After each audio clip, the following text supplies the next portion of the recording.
Los grandes temas se debaten en la mesa. Buen provecho por rcr.tv, la radio que se ve. Y síganos en Twitter, @rcr750. Bueno, estábamos en el segmento anterior hablando un poco de lo que fue el Holocausto, también llamado Shoah, por la connotación que tiene el crimen. Y habíamos dicho pues que era lo más cruel que podía haber ocurrido y que de hecho ha ocurrido. Porque, digamos, primero fue extremo. Se trata de una política de Estado que nunca había sido ejecutada de tal forma, porque se hizo primero masivo, industrializado, de forma deliberada, planificada en todos sus detalles y perfección logística. Fue totalmente inhumano, irracional y desmesurado todo el poder del Estado y además de empresas privadas cómplices para exterminar a un grupo humano como tal. Además, extensible no solamente al pueblo judío, sino también polacos, gitanos, rusos, homosexuales, discapacitados, comunistas y socialdemócratas. Por la nacionalidad murieron gitanos romaníes, lituanos, estonios, franceses, latvios, norteamericanos, ingleses, ucranianos, soviéticos, bielorrusos, griegos, españoles, checoslovacos, yugoslavos y holandeses. Es decir, una constelación increíble. En el escrito de acusación del fiscal Robert Jackson se ve eso con mayor detalle y obviamente pues en razón del tiempo no vamos a poder abordarlo. Pero fíjense ustedes que además de civiles murieron prisioneros de guerra, murieron católicos, murieron protestantes, testigos de Jehová, abogados, médicos y maestros.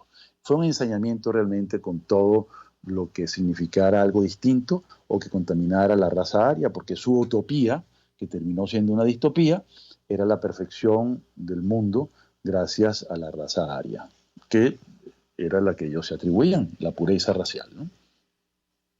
El cuarto genocidio del siglo XX más importante es el de Camboya, que condujo a sus actores, a sus ejecutores, a exterminar gran parte de un país, las 2/3 partes prácticamente, ¿no?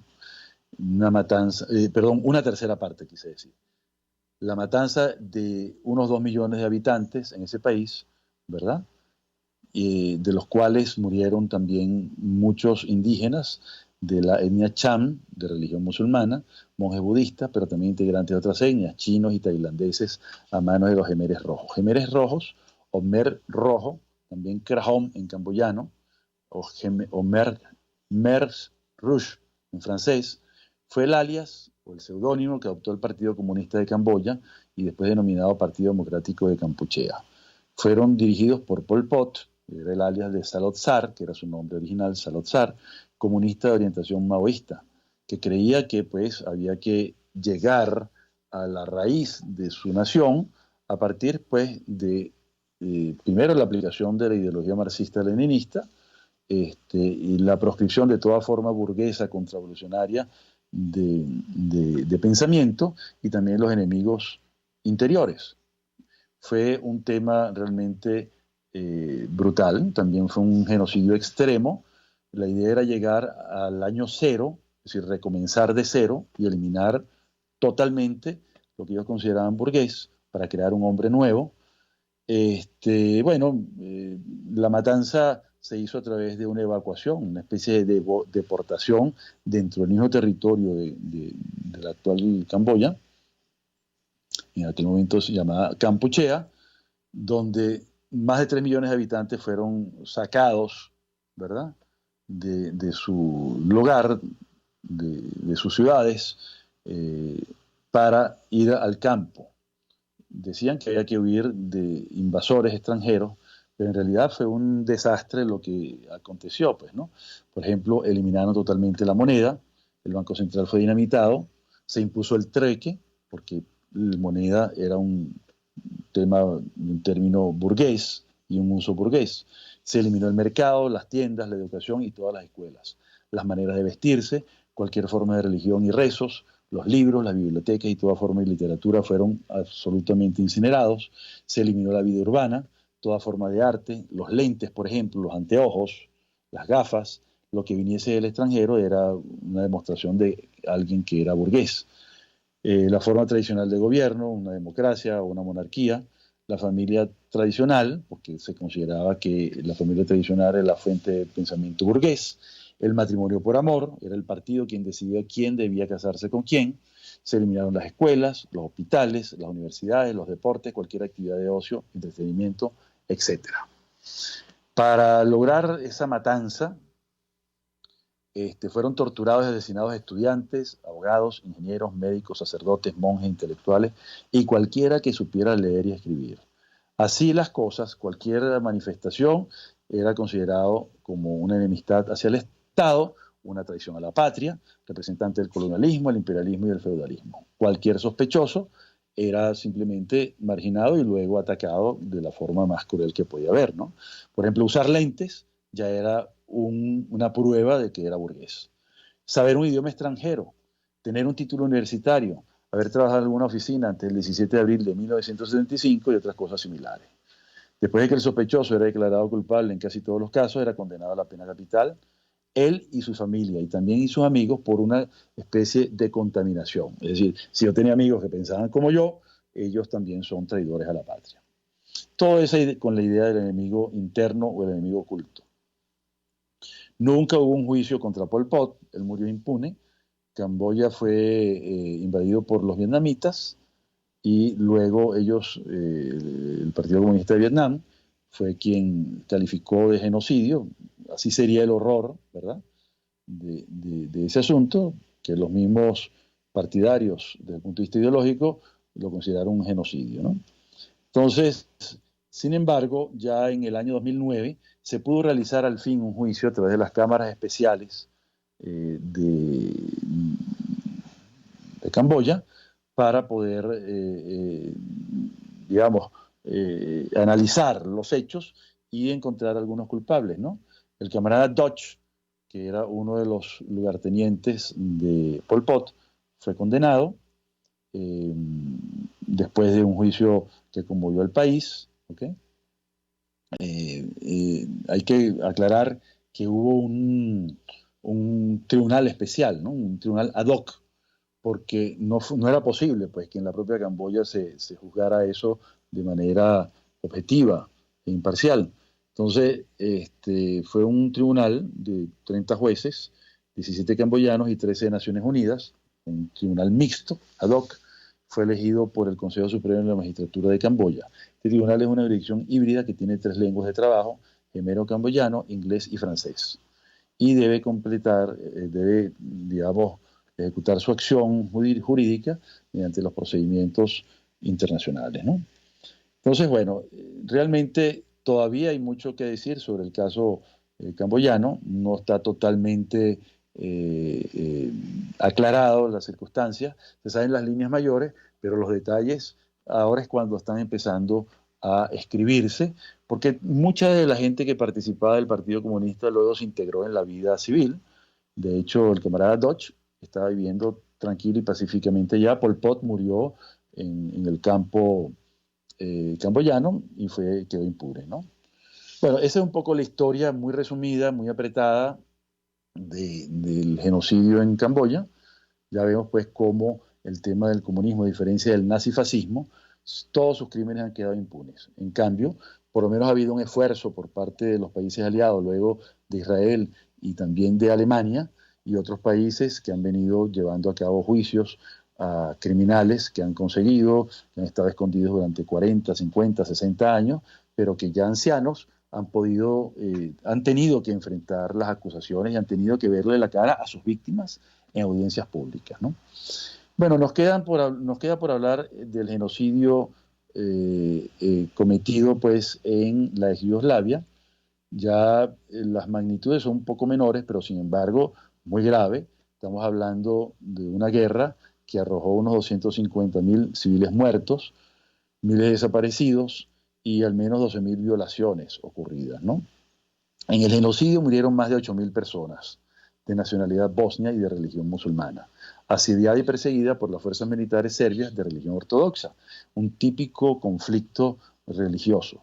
También había un tema ahí político, porque, digamos, el gobierno de Slobodan Milosevic y luego Mladic eran de orientación de izquierda, eran herederos pues de lo que fue la Yugoslavia antigua, y aunque no profesaban abiertamente el comunismo, tenían creencias que apuntaban hacia ello, ¿no? Y prácticas, ¿no? Bueno, en este terrible conflicto, donde intervino Naciones Unidas, donde hubo gran cantidad de acontecimientos, uno de ellos es que durante el juicio que se estaba realizando en el Tribunal Especial Internacional para la ex Yugoslavia, juzgando a Milosevic, ya él estaba detenido, él había sido extraditado, entregado, en otras palabras, a las autoridades de este tribunal especial. Él, bueno, simplemente murió sin condena mientras estaba prisionero, ¿no? Luego Mladic fue conseguido, Krstić, un general, también fueron enjuiciados y condenados, ¿no? Por ayuda e instigación al genocidio. Ahí hubo crímenes además terribles, como por ejemplo ensuciar la sangre de los musulmanes a través de violaciones masivas, ¿no? Por eso es tan importante el tema del embarazo forzado, que es un nuevo crimen que ahora está como un tipo penal en el Estatuto de Roma, que es esa idea terrible de envenenar, de intoxicar, de contaminar la sangre de un religioso, de una religiosa, de otra persona, por parte de otra persona que es el violador, que nada tiene que ver pues con su religión, al contrario, detesta esa religión, pero poco ensuciar esa sangre es algo terrible, pues el móvil de ese crimen. Bueno, hablemos del último genocidio importante del siglo XX, ¿no? Hablando del genocidio étnico de Ruanda. Y digo importante decir, no para quitarle mérito a otros acontecimientos igualmente graves, estamos hablando de los reconocidos, aunque no hayan sido enjuiciados. En el caso de Ruanda sí fue enjuiciado y se ha llevado pues una política de enjuiciamiento. Este es un genocidio terrible, donde murieron cerca de 800.000 tutsis en virtud pues de el terrible prejuicio no solamente étnico que había entre Hutus y tutsis, sino también el prejuicio que había por múltiples contiendas territoriales que había, aparte pues de que había un tema de clase social y una cierta influencia política, ideológica, en la cual, bueno, los Hutus decían que los ricos eran los tutsis, y en tanto en cuanto eso era así, había que expropiarles todas sus tierras, ¿no? Entonces, bueno, estamos hablando de una cuestión muy grave. Esto ha sido muy detallado, incluso fotográficamente, por el famoso fotógrafo Sebastião Salgado, quien pudo cubrirlo fotográficamente. Sus gráficas son terribles, ¿no? Esto impactó al 80% de la población tutsi que vivía en Ruanda. No olvidemos que muchos de estos pueblos son nómadas y había tutsis también en el país vecino, en Burundi, por ejemplo, ¿no? Pero, digamos, al 80% de esa población fue afectada, ¿no? Estamos hablando de una población para ese entonces de 1.250.000 personas. Y estamos hablando de los años 90, ¿no? Y esto ocurrió en cerca de 3 meses, en 1994, entre el 7 de abril de ese año y el 2 de julio. Están 110 días, algo así, 3 meses y algo. Algo terrible, ¿no? Además, la eficacia de la mortandad fue una cosa pasmosa. No llegó a ser algo industrializado como lo realizaron los nazis con los judíos y otras nacionalidades, pero sí fue organizado de forma sistemática, porque se les repartió a la gente que cometió el hecho martillos, machetes, picos, chícoras, etcétera, además de fusiles, ¿no? Entonces, por ejemplo, se practicó además la violación sistemática para matar a las mujeres. Este es un caso realmente insólito, porque generalmente la violación siempre ha sido considerada como un arma de guerra. Disfrutar del botín, algo así como el premio, la recompensa de quien vence. El vencedor toma el botín y viola a las mujeres. Eso es algo terrible. Pero más terrible es cuando se hace con el móvil de matarla y de asesinarla. Entonces, estas violaciones masivas y sistemáticas era con la intención de dejar muerta a las mujeres que sufrían de esto. Y en lo cual se llevaron no solamente mujeres adultas, sino también niñas, ¿no? Pequeñas. Entonces, esto se tradujo pues en el juicio finalmente de la Corte Especial para Ruanda, una corte ad hoc, que es un precedente importante, muy importante y definitivo para también el Estatuto de Roma, y luego para la Corte Penal Internacional.